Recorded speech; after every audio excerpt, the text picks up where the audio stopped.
What I can say from my personal experiences, it's often this brush of inspiration that you can't really just understand. You can't really see what's happening with you. It just takes you over. There's an urge to kind of just do something with it, and we may think and brush it aside with these touchy-feely types that are these artists and poets. And a lot of people have this misconception that no, it's just something, a phase. That's just a phase of an artist, and they don't really take it seriously. What does it even mean that you have to create something? It's an urge that's kind of hidden beneath in all of us.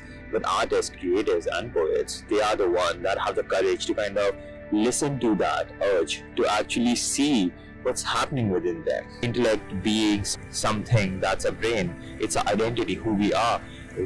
Let's say I am Indian, I am male, I'm this, I'm that, I work here, I have a partner, my father's name is this is that, and you are an American, you are a girl, you love her, them, him, and these are identities that are part of our social relationships with each other.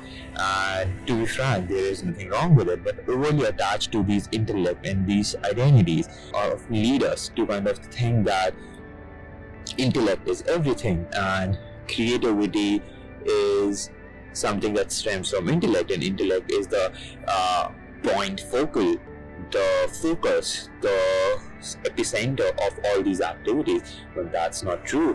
And Indian yogic traditions and a lot of wisdoms have kind of enunciated that intuition is a suspension of intellect.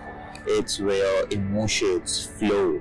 It's where the world around us kind of talks to you. It gives you inspiration. There is this flow, this exchange of creativity, and this is what a creative process may look for an artist or someone who's highly tuned with themselves. Sometimes creativity doesn't really mean a person is stable. A lot of creators are often eccentric, and eccentricity means that they don't really understand this demarcation between intellect and intuition. And that's why the world is so hell-bent in kind of misinterpreting creativity in so many levels. But these days I feel creativity is going through this creative resurgence. It's through this resurgence through, let's say, our parochial or our narrow understanding through capitalism. But it is now being more acceptable to say that you are a content creator. But still, to be a creative has to be attached with something extrinsic, something of the intellect, something of the world. You have to ask yourself what really flows, and there should be a suspension of belief when you create art.